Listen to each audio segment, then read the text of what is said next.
Hello everyone, welcome to study with Gyan Prakash. देखिए friends, Uttar Pradesh लोक सेवा आयोग के द्वारा यूपी पीसीएस 2023 के लिए ऑनलाइन आवेदन लिए जा रहे हैं और यहाँ पर मैं आपको सारी प्रक्रिया स्टेप बाय स्टेप बताने वाला हूँ कि आप फॉर्म कैसे फिल कर सकते हैं। अब समय बहुत कम बचा हुआ है, इसलिए आपको अगर होम डिस्ट्रिक्ट में और सबसे करीबी परीक्षा केंद्र लेना है तो अब आपको डिले नहीं करना चाहिए। अब आपको फॉर्म भरने का बिल्कुल मुफीद समय है, इसी समय आपको फॉर्म भर देना चाहिए। जो अभ्यर्थी ओवर एज हो रहे हैं, मतलब ये जैसे कि इसके लिए जो एज लिमिट होती है वो होती है 21 से 40 साल, लेकिन अगर आप एससी हैं, एसटी हैं या फिर ओबीसी कैंडिडेट हैं तब आपको यहाँ पर 5 साल की छूट मिलती है, जैसा कि आप यहाँ पर नोटिफिकेशन में चेक कर सकते हैं। तो वो जो आपको छूट मिलती है 5 साल की, उसको आप कैसे अवेल करेंगे, यानी कि एससी एसटी और ओबीसी कैंडिडेट उम्र सीमा में छूट पाने के लिए फॉर्म कैसे फिलअप करेंगे, ये जानकारी भी मैं आपको यहाँ पर उपलब्ध करवा रहा हूँ। तो यहाँ पर आप डेट देख सकते हैं, 3 मार्च से लेकर 3 अप्रैल के बीच में आपको फॉर्म फिलअप करने की प्रक्रिया पूरी कर लेनी है। इसमें जो अनिवार्य योग्यता है वो यही है कि आपकी उम्र 21 से 40 साल के बीच में हो, अगर आप जनरल कैंडिडेट हैं और आपने स्नातक किया हुआ हो। रिक्तियों की कुल संख्या अभी 173 है, यह लगभग 150 250 प्लस तक जा सकती है। मतलब इसमें अभी लगभग 100-150 पद और इसमें ऐड हो सकते हैं। कौन कौन से पद होते हैं तो आप फटाफट यहाँ पर इसे पढ़ सकते हैं।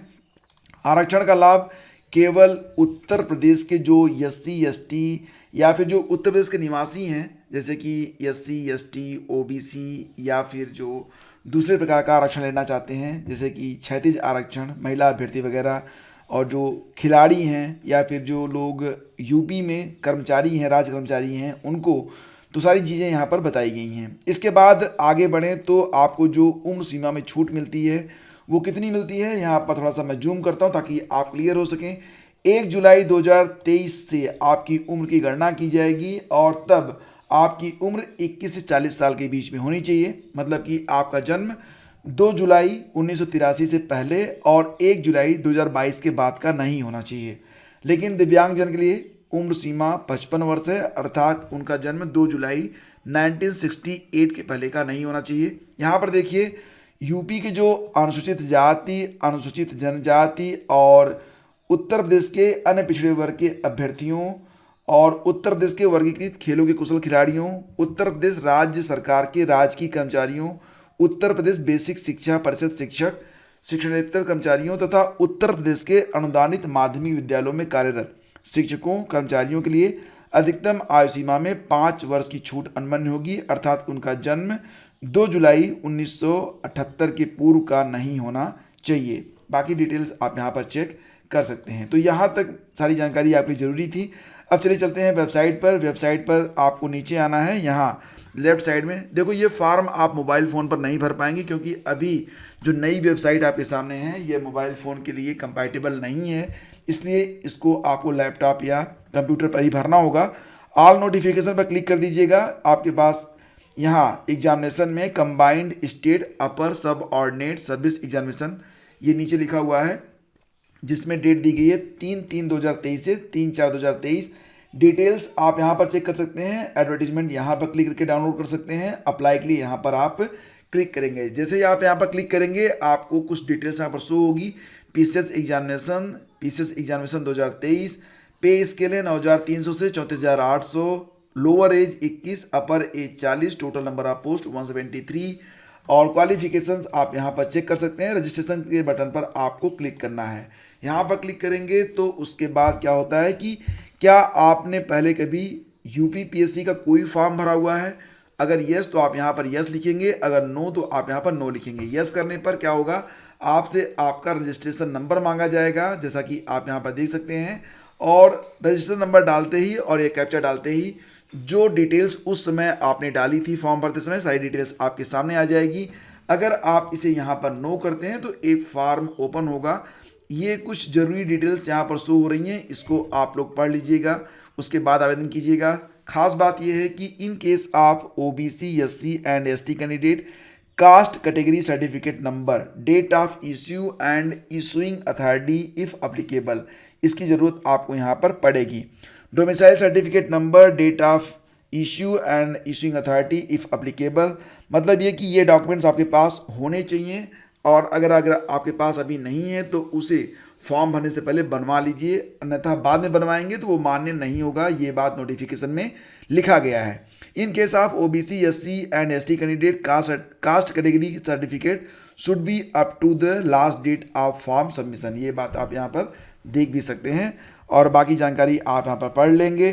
सबसे पहले तो आपको आपके पास 10th और 12th, name of educational board, year of passing, roll number, obtain mark, total mark and grade equivalent percentage, ये सब जानकारी आपके पास होनी चाहिए।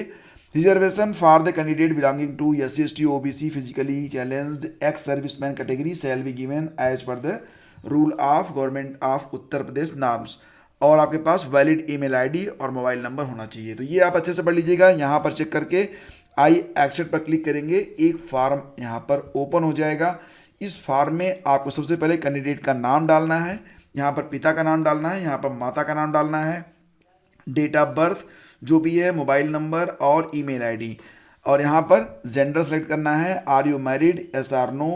यहाँ पर जैसे ही आप आर यू डोमिसाइल आप उत्तर प्रदेश पर यस करेंगे तो इस प्रकार से कुछ कॉलम और भी ओपन हो जाते हैं, जैसे कि dependent of UP freedom fighter, yes or no, ex army, ECO, SSCO, CO option, yes or no.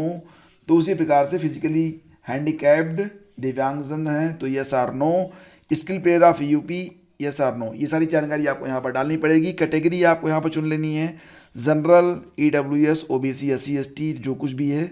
तो इसके बाद फिर are you state government employee, yes or no, home state Uttar Pradesh ही रहेगा और होम डिस्ट्रिक्ट यहाँ पर आप सिलेक्शन करेंगे। And have you ever been debarred from UPPSC, तो यस आर नो, ठीक है।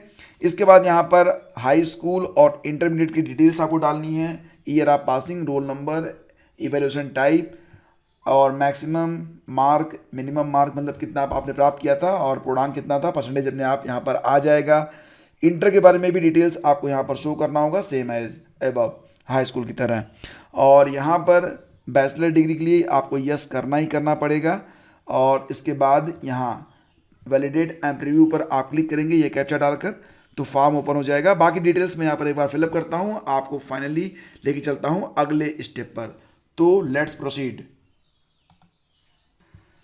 तो यहाँ पर जैसा कि आप देख सकते हैं 1 जनवरी 1980 की डेट ऑफ बर्थ यहाँ पर डाली गई है। क्योंकि आपको पता चल सके कि ये जो फॉर्म फिलअप हो रहा है वो किसके लिए है, वो एक ओबीसी कैंडिडेट के लिए है, ताकि जो लोग ओबीसी कैंडिडेट्स हैं और उम्र सीमा में छूट चाहते हैं तो वो लोग समझ पाएँ कि किस प्रकार से फॉर्म फिलअप करना है। बाकी डिटेल्स आपको पता ही है, यह आसान होता है, 1 बाय 1 करके आप फिलअप कर देंगे।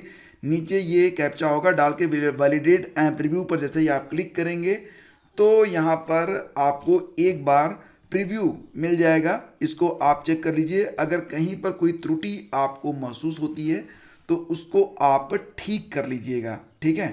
तो इस प्रकार से आप अपना फॉर्म यहाँ पर फिलअप कर लीजिए और फिलअप करने के बाद I have carefully checked all the entries यहाँ पर क्लिक करिए और इसके बाद फिर आप यहाँ पर सबमिट एप्लीकेशन नंबर पर क्लिक कर सकते हैं और देन आफ्टर आपको अपना रजिस्ट्रेशन नंबर प्राप्त हो जाएगा। तो यहाँ पर आप देख सकते हैं congratulation you have been registered successfully. तो यहाँ पर अब आप रजिस्टर्ड हो चुके हैं, ये आपका रजिस्ट्रेशन नंबर है। तो इसको आप लोग बहुत ही बाकायदा रख लीजिए इसका प्रिंट आउट लेके, क्योंकि आगे इसकी ज़रूरत आपको ज़रूर पड़ेगी। तो उसके पहले कि ये गुम हो जाए आप इसको जो है अपने सिस्टम में सेव कर लें तो बेहतर रहेगा। और साथ ही साथ अगर इसके लिए आप एक फ़ोटो खींच लें या फिर इसका स्क्रीनशॉट ले लें तो ये ज़्यादा बेटर रहेगा। उससे क्या होगा, उससे ये होगा कि भाई आपको अपना जो फॉर्म है सारी डिटेल्स ये बाद में भी उपलब्ध हो जाएगी, ठीक है। तो चलिए ये काम हम लोगों ने कर लिया, अब आगे बढ़ते हैं और चलते हैं अगले स्टेप पर। तो अगले स्टेप पर कैसे जाएंगे, नीचे जाइए आप। नीचे जाने के बाद क्लिक हियर टू पे द रिक्वायर फ़ी, यहाँ पर आप क्लिक करेंगे, रिक्वायर फ़ी यहाँ पर आप क्लिक करेंगे। देन आफ्टर यहाँ से पूछेगा कि भैया कर रहे हो जमा ना, if you want to change your details, domicile, caste, sub caste, category, home state, some district मतलब home district, date of birth कुछ भी करना है तो अभी जो है मतलब वो आप यस कर दो, ठीक है, नहीं तो नो बटन पे क्लिक करो। तो ये चीज़ें हैं, मतलब अगर आप यस करोगे तो आप कहाँ पर जाओगे, आप बैक चले जाओगे। तो हम यहाँ पर कुछ नहीं भी बदलना नहीं चाहते हैं, तो चलो नो पे चलते हैं। अब आ गए हैं हम लोग पेमेंट पर। तो यहाँ पर आपको अपना पेमेंट कर देना है स्टेट बैंक ऑफ इंडिया का MOPS, इसके बाद प्रोसीड फॉर फी पेमेंट, यहाँ पर आप क्लिक करेंगे। तो मतलब अगले स्टेप में आपसे आपकी फ़ीस मांगी जा रही है, ये फ़ीस आप यहाँ पर जमा कर सकते हैं। तो 125 रुपये की फ़ीस जमा कर दीजिएगा और इसके बाद फिर जो अगली स्क्रीन होगी वो मैं आपको दिखा रहा हूँ। तो दोस्तों फॉर्म फिलअप करने के लिए जब आप फीस जमा कर लेंगे तो जो अगला स्टेप होगा उसमें आपको अपना फ़ोटो और सिग्नेचर अपलोड करना है, जिसके लिए यहाँ पर जानकारी आपको उपलब्ध कराई गई है, यानी कि फ़ोटो अलग और सिग्नेचर अलग। फिर आपको यहाँ पर अपना जो कैप्चा कोड है इसको डालकर प्रोसीड फॉर फाइनल सबमिशन पर आपको क्लिक करना है। जो फ्रेंड्स अगला पेज ओपन होगा उसमें आपसे ग्रेजुएशन और पोस्ट ग्रेजुएशन के लिए जो विषय आपने पढ़े हुए हैं उसके बारे में जानकारी आपसे यहाँ पर मांगी जाएगी। तो इसके बाद यहाँ पर आप जो भी विषय पढ़े हुए हैं उनको आप यहाँ से सेलेक्ट कर सकते हैं और जो जो विषय आप सेलेक्ट करते जाएंगे वो चीज़ें यहाँ पर आपको शो होती चली जाएंगी। मतलब आप यहाँ पर इसको ऑप्ट करेंगे, इसको ऑप्ट करेंगे तो यहाँ पर वो चीज़ें शो होंगी। इसी प्रकार से PG लेवल पर भी ये चीज़ें यहाँ पर शो होती रहेंगी। आगे बढ़ेंगे तो यहाँ पर देखिए, अगर आप विधि स्नातक हैं तो आप यहाँ पर यस कर सकते हैं, तब आप सब रजिस्ट्रार के लिए भी एलिजिबल हो जाएंगे। नहीं तो जो सामान्य पद हैं सिर्फ उसी पर आप एलिजिबल रहेंगे। इसके अलावा सहायक समायुक्त और सहायक नियंत्रक विधिक माप विज्ञान ग्रेड 2 और विधि अधिकारी, तो यहाँ से आप अपनी एलिजिबिलिटी को चेक कर लीजिए। अगर ये एलिजिबिलिटी आप धारित करते हैं तो उसके आगे आपको यस करना है, अगर एलिजिबिलिटी नहीं है तो आपको नो ही रहने देना है, जो कि पहले से नो ही रहेगा।